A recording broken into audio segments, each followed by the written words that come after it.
1992. Recém-saídos da ditadura, mas uma ditadura muito presente.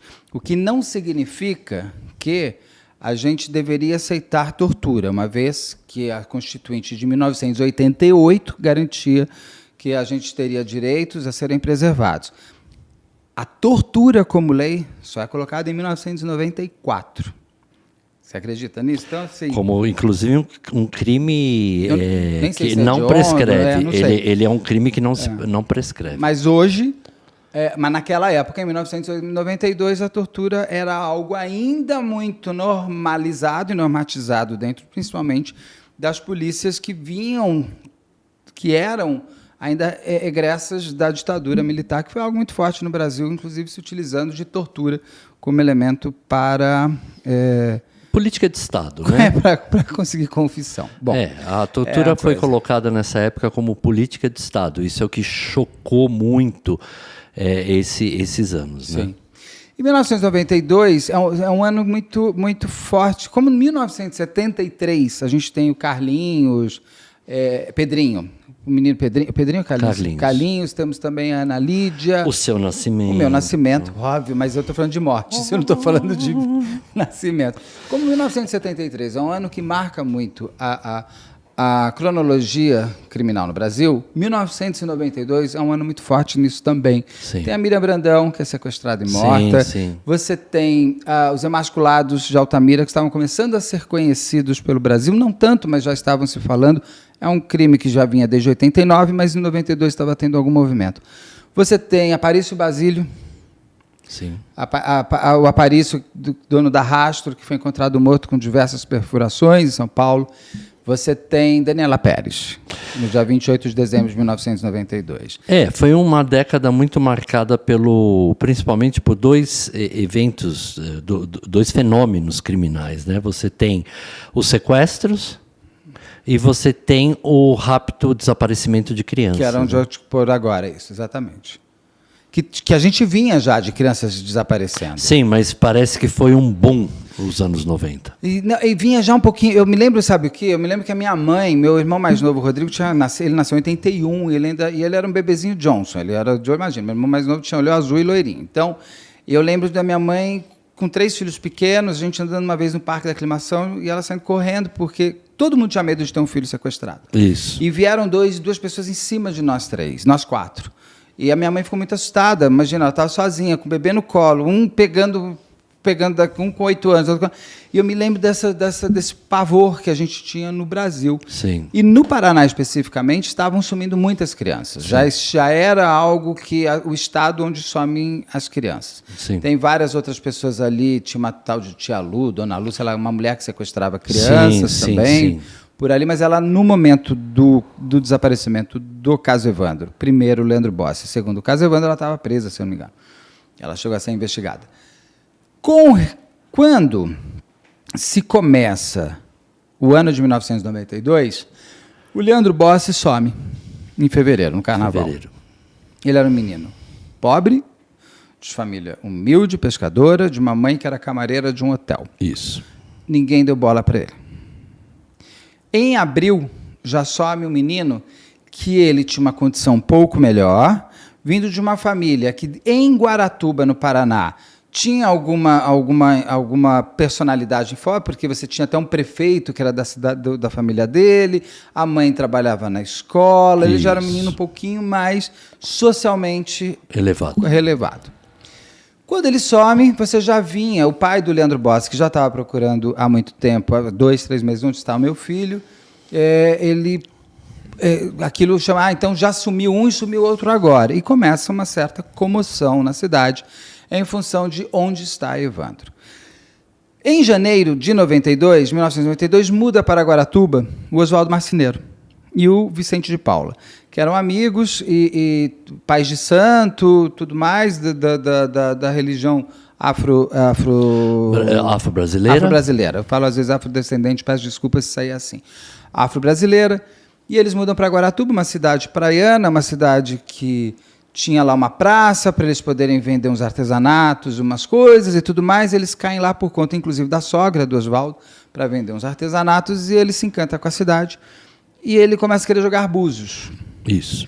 Nesse jogar búzios, ele pede uma autorização para o prefeito, porque o dono da Praça dos Artesãos não deixava o Oswaldo trabalhar ali.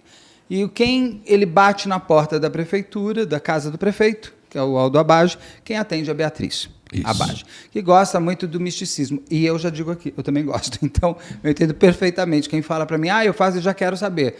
Eu já quero perguntar, já quero ver, adoro ver essas coisas também.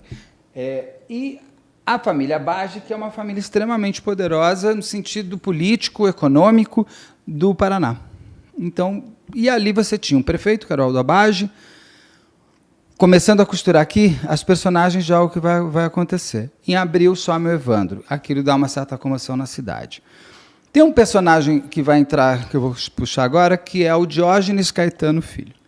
O Diógenes Caetano, ele tem um problema muito sério com a família Abage, porque o pai dele, que tinha sido prefeito, e o Diógenes, ele tinha alguns desejos. Um desejo político, que ele nunca conseguiu alcançar, e um desejo de vingança, porque ele tinha na Celina Abage, aos olhos dele, a responsável pela separação dos pais. Por quê? Porque ele achava que o pai e a mãe dele estavam se separando por conta da Celina, que ela seria uma amante do pai dele. Inclusive a Celina... A amante, a culpada pela separação. Tá. Isso até a Celina conta, que foi... Eu, inclusive, lá atrás, eu já entrevistei a Celina, a Beatriz, o Oswaldo, o Bardelli, o Davi. Tem um dos 7 que morreu, não dá para entrevistar ele. Eu entrevistei uma pessoa que era muito próxima a ele, e o Cristofolini, que é o Sérgio, ele não quer mais falar dessa história. Então você não consegue entrevistar ele. Inclusive a Celina conta que ela chega a ir com o marido à casa do pai do Diógenes, que é o Diógenes pai, para falar, olha, estão falando essa fofoca que eu sou sua amante. Eu não sou sua amante. Né? Ela ainda confronta, leva o marido para falar, escuta, está pegando mal essa história. Só que para o Diógenes filho, o Diogeninho, como ele era chamado, o Diogenesinho, sei lá, aquilo fica guardado para ele naquela lembrança do passado. Quando o Evandro some, o Evandro é primo de segundo grau do Diógenes. Então começa a se criar aqui um prato perfeito para uma tempestade adversa, onde você tem um menino que some, um outro menino que já sumiu. O prefeito, então, que é o Aldo Abage, pede para um auxílio para a Polícia Civil do Paraná, pede para o secretário de Segurança do Paraná, que fica em Curitiba, um apoio do Grupo Tigre, que é o grupo de elite da Polícia Civil, que é quem deve investigar um crime. Esse grupo chega e vai, inclusive, para a casa do prefeito, do Aldo, e quem recebe esse grupo é a Beatriz. Isso tudo eu vou contando para as pessoas irem entendendo onde começam a estar cada personagem. Quando esse grupo Tigre está na casa da Beatriz, inclusive isso a Beatriz me conta isso, numa outra entrevista que eu fiz, que a cidade era muito pequena, não tinha onde as pessoas ficarem. O Aldo Abage paga para ele o hotel da cidade. Aí eles ficaram em um hotel de luxo. Primeiro, não tinha hotel de luxo. Estava em 1992, numa cidade que não era o Guarujá. Não era uma cidade, não era Búzios. Era uma cidade ainda em desenvolvimento turístico. Pois, inclusive, esse desenvolvimento turístico é que a gente vai entrar no problema político. Eu tinha um hotel, aqueles policiais precisavam ficar. Mas tinha um batalhão, um guardião, um lugar para eles ficarem. Bom, mas ali era um lugar ruim. Se o prefeito tem dinheiro próprio para poder deixar, por que não? Então ele ficou. Inclusive, nesse hotel, quem trabalhava, a mãe do Leandro Bossi. Olha que coisa louca, né? Você vai olhando todas as pessoas. Esse grupo, Tigre, então e isso foi muito apontado, inclusive, para o Diógenes, falando assim, tá vendo? O Abage, o prefeito está comprando, está subornando. Com um policial. E as policiais que ele disse está na casa do Aldo Abage. O Diógenes chega dias antes do encontro do Evandro, gritando e falando assim, se o meu primo, que chamava de sobrinho, se o meu sobrinho aparecer sem órgãos, você vai ver, a culpa é de vocês. Como aparecer sem órgãos? Não eram os emasculados de Altamira, que as crianças apareciam emasculadas. Então, quando se sumia uma criança, já poderia se pensar no que poderia vir a acontecer com elas. Era um sumiço de crianças. No Paraná, as crianças sumiam, elas não apareciam mortas. Você não tinha... Elas sumiam, tanto é que a gente não sabia Se era para o tráfico internacional de crianças, se era para adoção ilegal. Ninguém sabia exatamente, porque você não tinha o cadáver, você não tinha nada. Elas tinham características, essas crianças, né? Elas eram bem possíveis de serem adotadas por famílias internacionais. Sim. Como o caso dessa que você falou, dessa senhora que passou tantas crianças para Israel e para Itália. Não, e ela tinha uma coisa, isso daí vale a pena a gente falar, porque ela conseguiu montar um hospital, uma maternidade. Ela montou a organização completa. Isso do começo ao fim, estava na mão dela. Passaporte. Sim, ela tinha conexões dentro de cartório, dentro da Polícia Federal, com passaporte. Ela operou de ponta a ponta o tráfico de crianças. E ali começa, então, a polícia, o grupo Tigre. É importante guardar o nome dos animais, né? O grupo Tigre, a Polícia Civil, que é quem tem que investigar, até inclusive segundo a Constituinte de 1988. Era 92 já. E ele vai investigando e está começando a acontecer algumas coisas. Vai chegar um momento, muito rápido, acho que é 11 de abril, que o corpo do Evandro é descoberto. Então o Evandro some dia 6, acho que alguns 5 dias depois ele é encontrado. Esse corpo traz elementos muito fortes pericialmente falando. Eu imagino o quanto que hoje, se você tivesse tido a excelência de legistas que acontecem hoje em dia, de peritos como a doutora Rosângela Monteiro, o quanto, olha, já vou falar da Cláudia Pisani aqui, obrigado, já falo. O quanto que ele para me perder, que eu acabei lendo ali, o quanto o corpo seria... O quanto o corpo hoje seria... Interessante para a perícia. perícia. Muito mais para o estudo real. Por quê? É encontrado um corpo de um menino que, segundo relatos das pessoas envolvidas, esse corpo não seria nem do tamanho do Evandro. Ele estaria com shorts parecido do Evandro, só que no shorts que você tem a foto do Evandro, o shorts é aqui no joelho. O shorts estava aqui. Então era um corpo maior do que o Evandro. Sem olho, escalpelado, sem nenhum órgão interno. Lembra do Diógenes falando se esse menino aparecer sem órgãos? Como que ele sabia que isso ia acontecer? Exatamente, e sem as digitais. Mãos cortadas, o pé cortado, os dedos do pé cortado, mão cortada, que até eu já conversei uma vez com a Rosângela Monteiro, ela fala que isso pode ser inclusive coisa de animais, porque ele foi encontrado numa mata fechada. Sim, os animais começam a comer pelas pontas, que é a parte mais sem mole. Olho, tem tudo a ver, né? Ele vai pelas mucosas. Sempre. Sim, a parte mole que eles chamam. E ele estava ali num estado de decomposição que é muito, muito discutido por quem entende da história, se ele já não estava mais, se ele estava menos. Ele estava com algodão no nariz, algodão na boca, no ouvido. Ele tinha elementos de como se alguém tivesse tirado ele de dentro de um freezer. Então ele traz um mistério já dentro daquele próprio corpo. 1992. A gente estava começando a ouvir falar em DNA na novela Vale Tudo, de 1988 para 89. Isso. Quando a Maria de Fátima tem um filho com o Afonso, que na verdade o filho é do César Ribeiro, eles fazem um teste de DNA. Primeira vez que eu ouvi falar disso, primeira vez que o Brasil discutiu o DNA. Isso em 1988 para 89. O corpo do Evandro ali estava. Ele tinha elementos, parece que foi até o dente dele que foi e tal, e tem um fêmur dele até hoje guardado, que... Ele tem, aí o Ivan Mizanzuki me corrija, ele já me explicou isso, mas ele foi feito 3 testes de DNA nesse corpo. O primeiro teria dado negativo, se eu não me engano o Ivan me explica que não é negativo, é pouco material ou inconclusivo. O segundo negativo, aí o terceiro dá positivo. Eles insistem tanto que dá positivo. O único laboratório no Brasil que existia à época que poderia fazer esse tipo de exame era um laboratório em Belo Horizonte. Isso mesmo. E para lá foi enviado.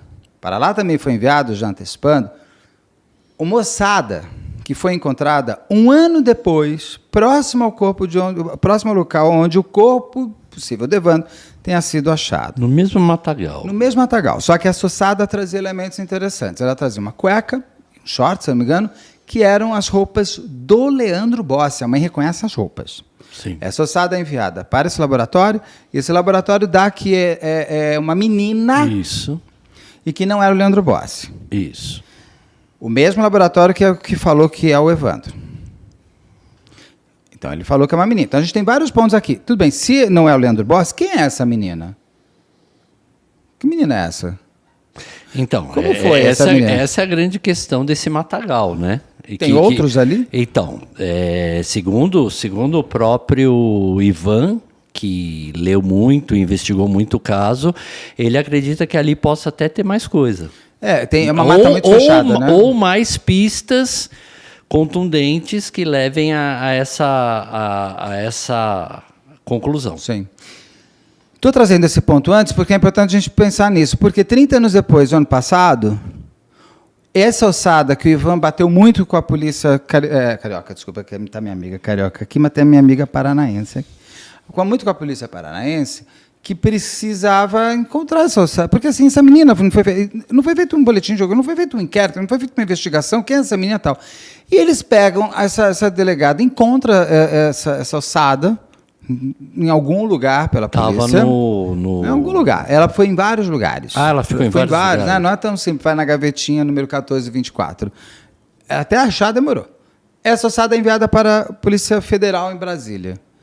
Nessa ossada é identificado o Leandro Bossi. Não é uma menina. Não é o Leandro Bossi. Então, uma família que ficou 30 e poucos anos aguardando a volta de um menino que, em princípio, teria sido sequestrado. Sim, o pai aguardou. O pai morreu esperando. O pai aguardou. Você ouve o relato do irmão que não conheceu, que viveu. O Lucas, que eu conheci, que eu entrevistei ele também. Que viveu no rastro desse desaparecimento, né? Que ele nasceu depois. Tem dois irmãos, né? Tem o Aldemir, que eu entrevistei. Ele, inclusive, eu agradeço o Ivan, ele pôs um pedaço da minha entrevista que eu fiz com ele. Foi a última entrevista dele, ele morreu 3 meses depois, que é o irmão consanguíneo total do Leandro e que conhecia o Leandro. Esse o Lucas é um irmão que veio depois de outro casamento que ele buscava muito irmão. Sim, e que o pai ficou aguardando até o último momento, porque inclusive apareceu um menino, né? Apareceu um menino no Amazonas, em Manaus, que vem para São Paulo, coisa mas e tal. Eu não vou entrar agora tanto no Leandro, só para dizer o seguinte, o Leandro Bossi poderia ter sido enterrado, aquela família poderia ter vivido luto, lutado pela justiça e pela investigação e pelos autores dos seus crimes. Isso não foi feito. Teria tomado um outro rumo, né? Não foi feito. Isso é também tão desumano quanto tudo que a gente vai voltar para o caso Evandro. Mas só para lembrar, aquele laboratório que garante que é o Evandro, garantia que não era o Leandro. E eu sempre pergunto, será que não precisamos fazer um novo exame no Evandro para saber se aquele corpo encontrado é de fato o Evandro? E eu entendo a família do Evandro não querer. Porque você abrir de novo uma ferida que nunca cicatrizou. Deve ser muito dolorido. É melhor você... Todo luto eu vou ter que ouvir de novo. Mas, às vezes, a verdade ela pede dores maiores, como os 7 inocentes tiveram dores terríveis para conseguir colocar a verdade. Existe, inclusive, não precisa nem fazer exumação do corpo, tem um pedaço do fêmur do Evandro. Será que não teria que ser feito novamente um novo teste de DNA para confirmar? Esse pedaço de fêmur que está na polícia científica... Esse é sabido que é dele, tem cadeia de custódia, tudo porque então, é o Evandro. Nesse pedaço não precisa fazer a autorização, né? Não precisa ter autorização. Não sei, isso eu vou deixar para os juristas me contarem. Eu não sei, porque como também já está prescrito, tem uma série de coisas. Eu, se fosse da família, se fosse meu irmão, se fosse meu filho, se fosse meu pai, se fosse meu marido, uma exumação? Eu nunca viveria sem a verdade. Seja ela a mais dolorida ou a mais triste que existe. Eu preciso da confirmação ou do novo, então, onde está. Eu gosto da verdade, eu detesto conviver com uma pseudo-verdade. Eu sou assim, mas tem gente que prefere... Mentiras sinceras me interessam, como já cantou Cazuza. Tem pessoas que preferem agora, e eu entendo todos os lados, eu estou dizendo o meu. Eu não sei se pode, eu não sei se é tão simples, eu não sei se agora que eles forem inocentados, se isso não pode se reabrir ou não. Mas voltando lá no Evandro, aquele corpo é encontrado, e a sociedade, no momento ali, tinha momentos era um momento político muito importante, tinha eleição, reeleição, tinha uma série de coisas. Estava acontecendo isso. Existia uma problemática ali dentro de Guaratuba, que agora eu já não sei, se eu não me engano é isso, se eu estiver falando o contrário, peço desculpas, mas existia o desejo do governo do Estado em preservar Guaratuba para não se transformar numa Camburi com prédios altíssimos, e você tinha... Camboriú. E você tinha os prefeitos ali das cidades litorâneas paranaenses, dentre eles Aldo Abaggio, que queriam uma discussão melhor sobre a exploração imobiliária, já que isso traria, de alguma maneira, benefícios para a cidade. Isso. E eu acho que qual é o desejo, se eu posso ter invertido? O desejo quem ganha é o do Aldo Abaggio, e isso fere muito, inclusive, o governador do estado à época, que promete que ele vai ainda ouvir falar dele. Esse governador tem um secretário de segurança, que está sendo pressionado a descobrir que tantas crianças estão sumindo. Exatamente. E que em Guaratuba, 2 crianças desapareceram. Em pouco tempo, não é? 2 meses de diferença. Em pouco tempo de diferença. E nesse surto que estava tendo das crianças do Paraná e algumas crianças de Santa Catarina também. Também, do Sul, até São Paulo tinha, mas eu me lembro que Paraná era muito assim. Sim. Com uma diferença, o corpo do Evandro é encontrado. O corpo das outras crianças não, mas o do Evandro é. Então você tem um homicídio de fato. Porque o Leandro só vai ser visto, essa ossada dele, um ano depois, em 93.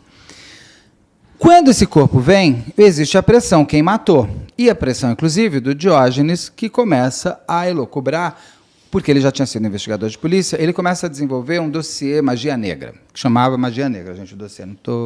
Não vou falar.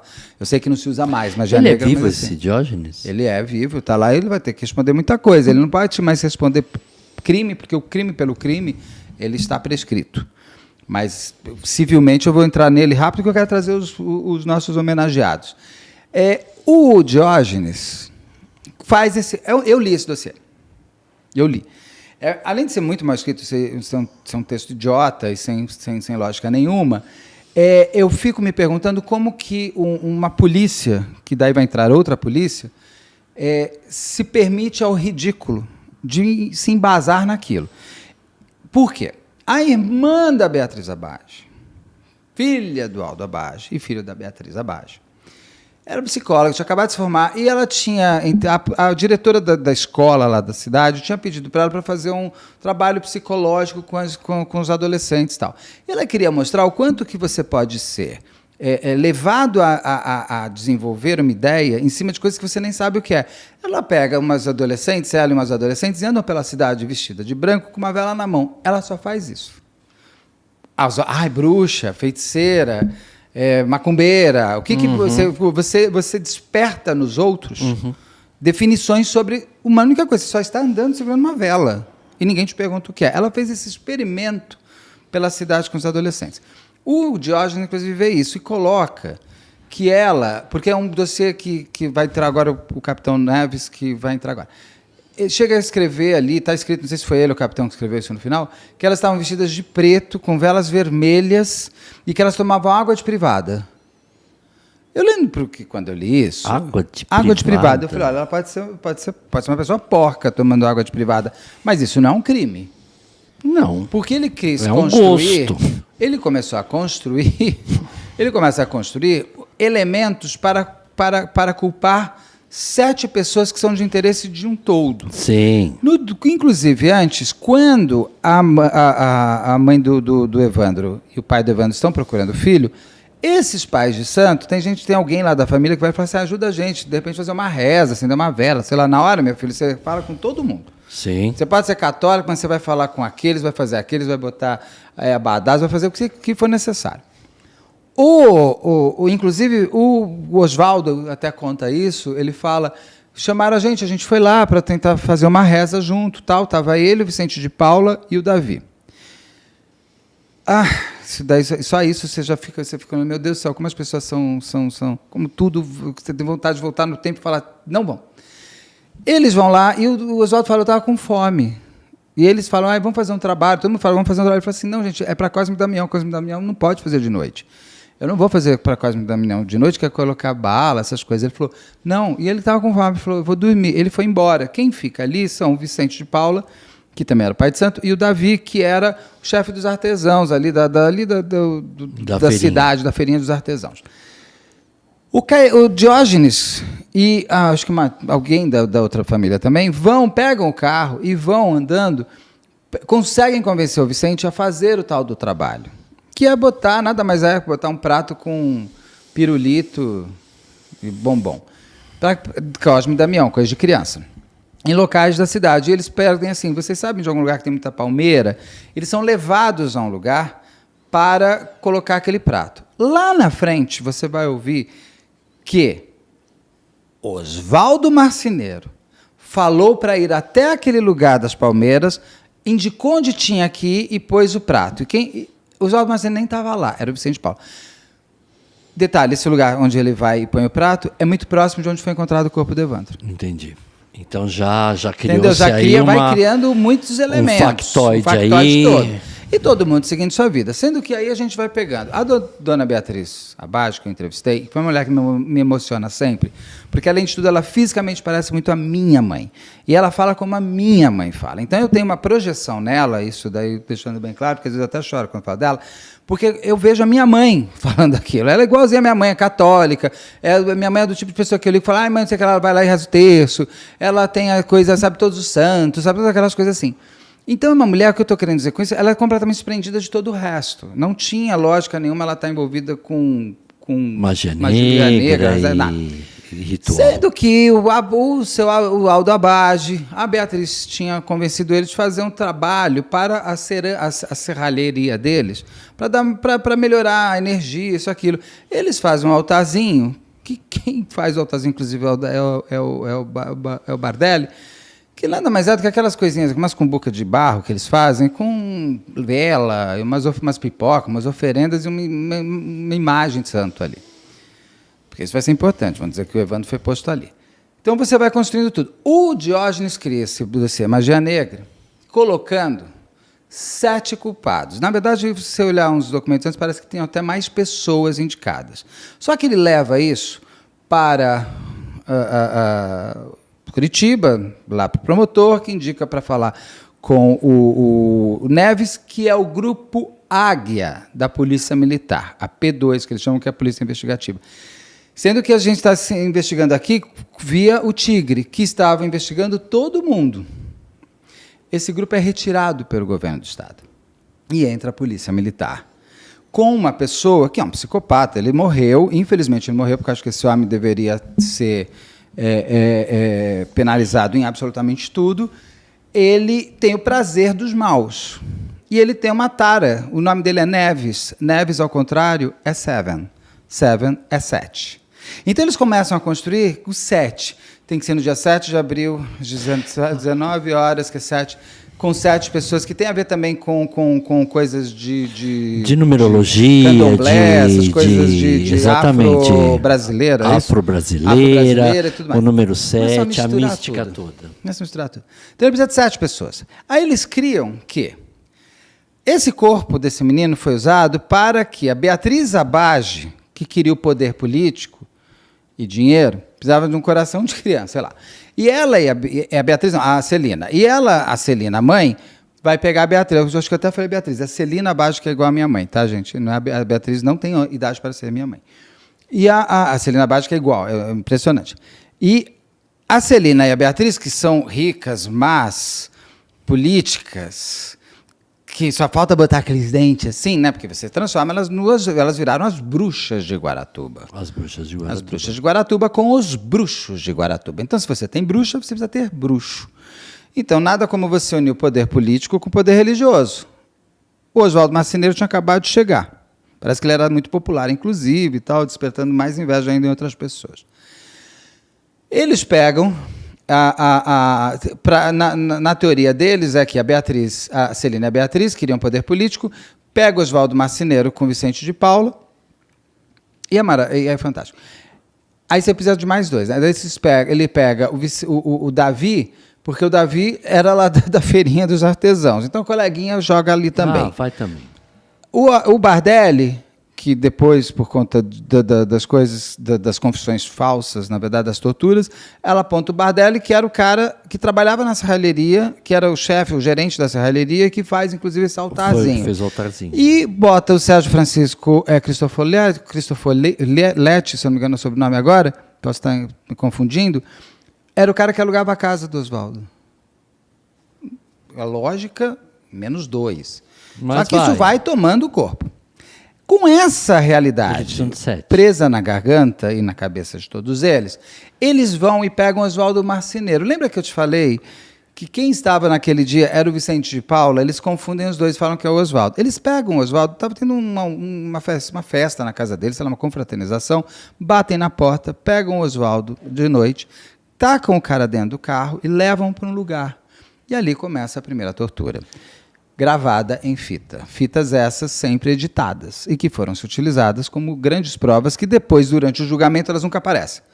Anos depois, em 2021, o Ivan Mizanzuki, graças ao senhor e ao trabalho dele, ele consegue ter acesso às fitas inteiras, onde você ouve a tortura. Você ouve no documentário da Globoplay, você tem uma editada. Se você entrar no podcast dele, você tem a inteira. Inteira. Eu cheguei a ouvir. E você tem, com tudo isso, você começa a organizar bruxa, bruxo, bruxa, bruxo, bruxa, que vai. Chega um policial militar, chega aí, na casa do legista que está fazendo o exame necroscópico do corpo encontrado do Evandro, para saber como que o menino tinha... Porque eles começavam a ter que ter informações para amarrar com as confissões falsas que eles tinham construído. Então, assim, como que você matou? Eu te torturo, te dou choque. Você fala, tá bom, eu matei. Você matou como? Estrangulado? Não pode. Ele não morreu estrangulado, ele morreu cortado. Então, eles vão... Esse cara vai até o coisa, vem com as informações todas para o local, para que essas falsas confissões tivessem lógica para... Você precisava criar provas que tivessem check, né? Eu estou confessando aqui, a prova está batendo aqui. Como disse a doutora Solange Beretta, não basta você confessar, você tem que provar a sua confissão, porque eu posso estar confessando para salvar o meu marido, salvar a minha mãe, salvar meu filho, salvar a minha mulher. Então, é uma questão lógica da justiça. E, primeiro, vai o Oswaldo. O Vicente Paula estava em Curitiba, ele é levado para lá. O Davi, pegam ele também e vão. O Davi chega a ter um estouro de time, porque ele dá um tiro do lado do ouvido dele e vai. A Beatriz pega. A Beatriz e a Celina Bage, eles chegam a entrar na casa delas na manhã seguinte, na verdade pedindo a filha psicóloga, que era a outra filha. E a Beatriz se agarra na Beatriz Abage, na Celina Bage, e fica com ela. A Celina é colocada nessa hora como a mentora, porque ela é a mulher rica, má e que quer a vilã. Que é a vilã. A filha é a vilã. Então você tinha lá o Odete Reutemann e a Maria de Fátima juntas, né? Com todos os outros. Quando esse Neves ele leva essas pessoas para a tortura, ele faz todos os tipos de tortura que você pode imaginar. Com uma mulher, com duas mulheres, com homens e com seres humanos. O prazer sádico da tortura. O prazer de ver o outro subjugado a ele. Nessa hora, eu te pergunto uma coisa. Existe mais do que a justiça, se ele quisesse, é o prazer de sadismo mesmo, né? É o prazer de ver o outro subjugado, né? De ver o outro se aniquilando, de ver o outro quando na tortura a carne se trai, né? O prazer de ver o outro num estado subhumano. Sim. Né? Porque quando você está falando aí que se tornou um problema de honra para o Estado dar uma resposta para a sociedade, para a imprensa, sobre o desaparecimento dessas crianças, e eles começam a investigar e ir atrás dessas crianças, né? E que inclui o caso Evandro. Sim. Começou a haver uma pressão muito grande. Então, todo momento que começa a ter essa pressão o Estado, na pessoa da polícia, começa a investigar, eles revivem esse aparato, né, que foi muito utilizado do Brasil na tortura. E uma vez que você monta esse aparato, ele precisa se justificar. Então, se você tem uma pessoa que está ali, que você sabe que é uma pessoa que tem esse perfil, como o Diógenes sabia que esse Neves tinha esse perfil, que devia ter uma série de falas. Porque esse Neves, ele tinha a corja dele, né? Então, obviamente, é a corja que se retroalimenta, que se autoalimenta, que fala disso, que enaltece isso, que enaltece esses métodos, porque eles falam entre eles, sim, assim como a gente fala das nossas coisas entre nós. Não é? Então, ele sabia ali onde estava. E essa corja foi utilizada para montar esse aparato de tortura em cima dessas 7 pessoas. Sim. Então, passa a ser uma justificativa até interna do grupo para que a tortura vale. Né? Então, você passa a justificar essa ideia, essa prática hedionda, como que no final acaba tirando a verdade de quem não quer falar. Sim. Só que, na verdade, acaba tirando muito mais que a verdade. Tira a mentira, né? Sim. Nisso tudo, eu estava falando que a Beatriz chega lá, eles chegam, pegam a Beatriz vai meio que sem querer, porque era para ser a irmã dela. Uma coisa muito louca como eles vão reconstruindo toda essa coisa. Porque esse dossiê é inscrito, inclusive depois de todas as confissões e tudo mais, para dar, né, sustentação para... todo um julgamento de pessoas são feitas em cima desse dossiê. A Beatriz era subjugada, e tem uma coisa assim, eles não gravam só fitas, eles gravam vídeos óbvios. Elas são presas sem mandato de segurança, depois eles gravam como se fosse mandato de segurança antes, e é óbvio que aquelas mulheres já foram torturadas. Eu não consigo... Tem uma juíza da cidade que ela é totalmente conivente. Sim. Ela chega a ficar tomando nota, segundo um dos torturados, ela sabe que é ela que está escrevendo enquanto eles estão falando. Então você tem os poderes todos, né? O poder do Ministério Público, o poder da polícia, o poder político e o poder da mídia. Com todo esse aparato de bruxos que acabam confessando coisas que nunca fizeram, você tem o prato cheio para a mídia da época, principalmente. Exatamente. Que se utilizava muito forte desse tipo de elemento. E elemento. que precisava de uma resposta dessas crianças que estavam sumindo, né? Precisava de uma resposta, Carlos, mas tem que ser a resposta real, e precisava de Ibope, precisava de vender jornal. Até deixando bem claro, somente 2 jornais, é o Gazeta, não sei o que, desculpa, é o Gazeta, esqueci o nome agora, do Paraná, e a Folha de São Paulo, do Estado de São Paulo. Os 2 únicos jornais que sempre apontaram que isso estava esquisito. Foram os únicos 2 veículos, tá? Os únicos 2 veículos. Dava muito ibope. Eu sei que eu entrevistei o Oswaldo e ele me fala que ele chegou a falar para uma jornalista que eles estavam sendo torturados e essa jornalista fala para eles lá na cadeia. Não é essa história que me interessa. Me interessa aquela história lá que você comeu o coração do menino. Exatamente. Ele falou, mas eu não comi o coração do menino. E eles tentaram ainda pôr Leandro Boss. Eles riram. Eles sempre que eles puderam comentar da tortura... A Beatriz falou no dia seguinte. Eles foram ridicularizados. E aí você tem uma coisa assim... Os 3, o Oswaldo, o Vicente, todos eles foram jogados numa solitária na cadeia para eles ficarem com as barbas bem... Isso que me contou foi o Figueiredo, o advogado. Para ficar com a barba bem grande, o cabelo, para quando eles fossem para o julgamento, estarem com bastante cara daquele bruxo que você vê. Eles são bruxos. Sim, perfeito. Sabe assim? Perfeito, é o bruxo. Eles começaram a construção. Perfeito. O próprio secretário de Segurança à época, secretário de Justiça à época, o secretário de Segurança, agora não lembro, do Paraná, ele fala que se a Justiça soltasse essas pessoas, ele levaria pessoalmente todas elas em praça pública para serem linchadas. Ou seja, ele assina embaixo tudo que o Neves fez com a corja dele. Não é? Claro. Porque você não pode ter a tortura como elemento de confissão. Isso não existe em lugar nenhum do mundo. Portanto, então, mas aqui sempre existiu, não é? E eu só quero fazer um recorte que você fala que tudo baseado em cima desse dossiê, né? Só voltando um breve recorte que me lembrou isso aqui. O Estado Novo do Vargas foi criado em cima do plano Cohen, que era um dossiê batido à máquina ali, feito num quartel de qualquer jeito, e que foi lido como uma intentona comunista de se dar o golpe de Estado, coisa e tal. E em cima disso foi dado um contragolpe que foi chamado de Estado Novo. Então, quer dizer, Vargas. O poder político que você fala, ele às vezes qualquer coisa escrita serve para justificar aquilo que eu quero. Eu quero tirar o Aldo Abage. Tem uma parte da comoção na cidade que a sensação que eu tenho é que aquilo só falta alguém falar ação. Porque assim, você tem uma coisa, você tem assim, as crianças ficam assim, queremos justiça, com a câmera passando. Elas estão rindo e falando, o que essa criança quer de justiça? Ela não está entendendo nem o que está acontecendo. Aí você tem assim, gente que taca pedra com faixas escritas, mas tudo bem escritinho, não é aquela coisa que eu peguei um cartaz... escrevi.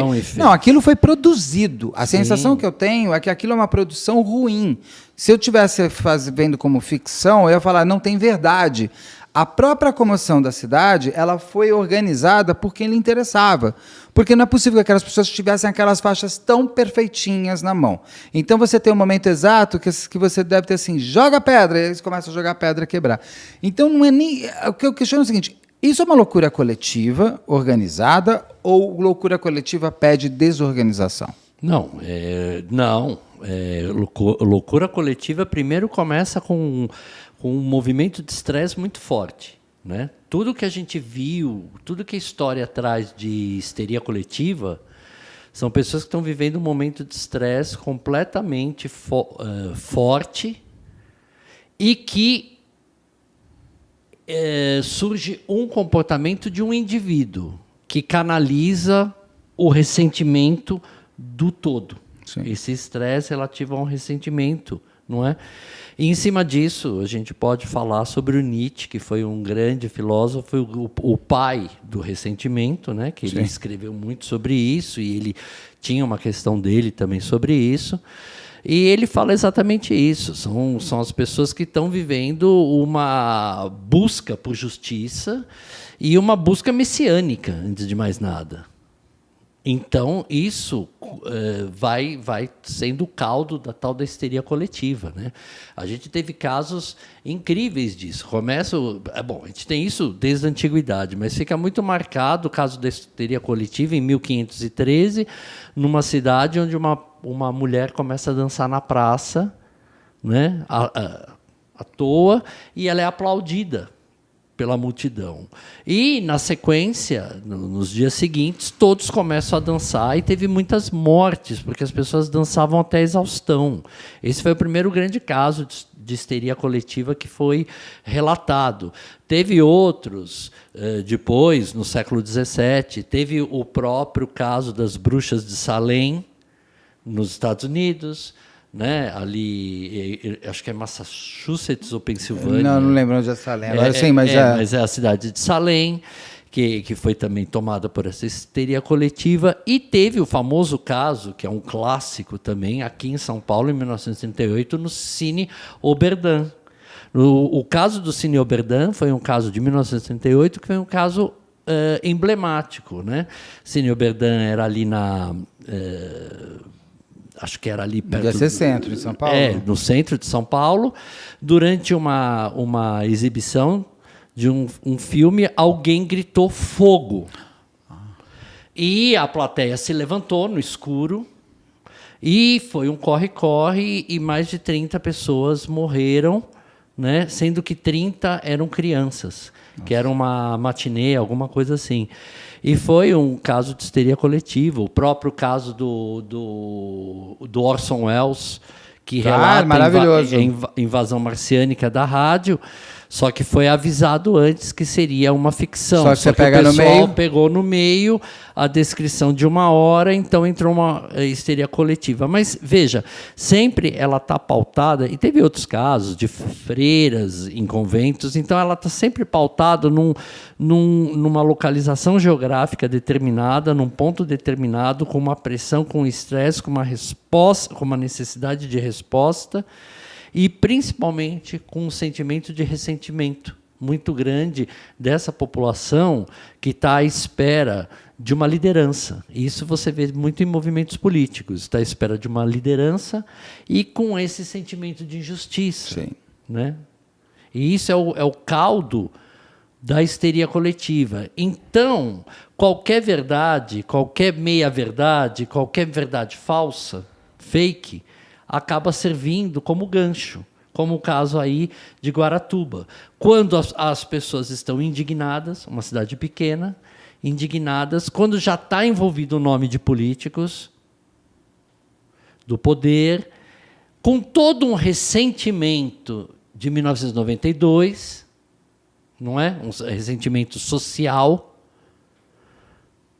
alguém aponta que esse é o culpado ou aquele é o salvador. Pronto, é o que você precisa. Todo mundo segue e é o famoso a histeria, esse efeito de histeria coletiva, também curiosamente é chamado em psicologia de efeito manada. Porque é exatamente isso.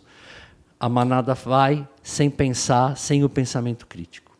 Muito bom, muito bom. Deixa eu perguntar uma coisa. A Beatriz já está no ponto? Tá? Só para a gente, eu vou tentar resumir em 2 minutos, uma coisa de 30 e poucos anos. Eles vão a alguns júris, a Beatriz é inocentada junto com a Celina em 98.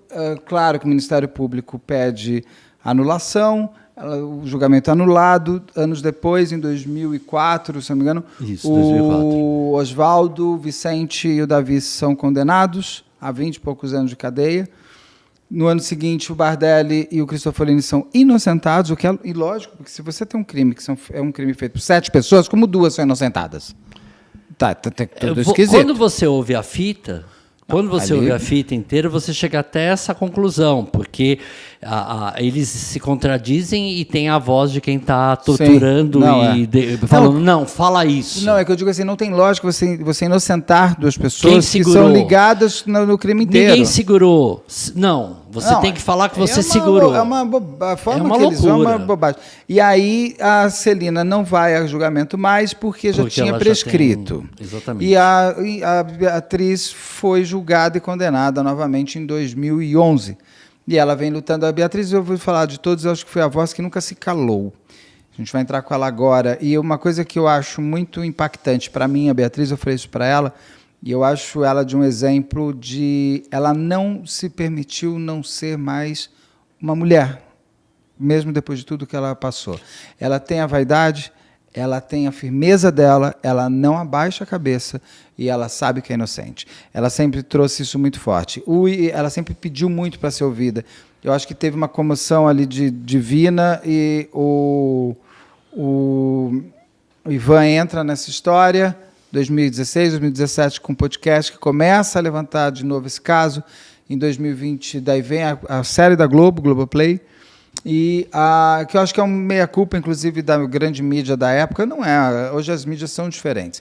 Eu até pergunto para o Figueiredo, se não tivéssemos tido o podcast do Ivan e o documentário dele, teria sido revisto tudo isso, mesmo com as fitas encontradas? Essa comoção existiria? Talvez não, porque você não teria, de novo, como a mídia foi a que sedimentou o terreno para que houvesse a loucura, é a mídia que agora consegue fazer com que eles sejam inocentados. Não a mesma, mas da mesma forma, no mesmo poder que existe. Porque o podcast do Ivan não era nem Globo e era o podcast. Exatamente, que era o podcast. É isso que eu ia falar sobre Uma isso. nova Hoje forma. A gente tem essa nova forma, inclusive o valor dessa mídia independente, não é?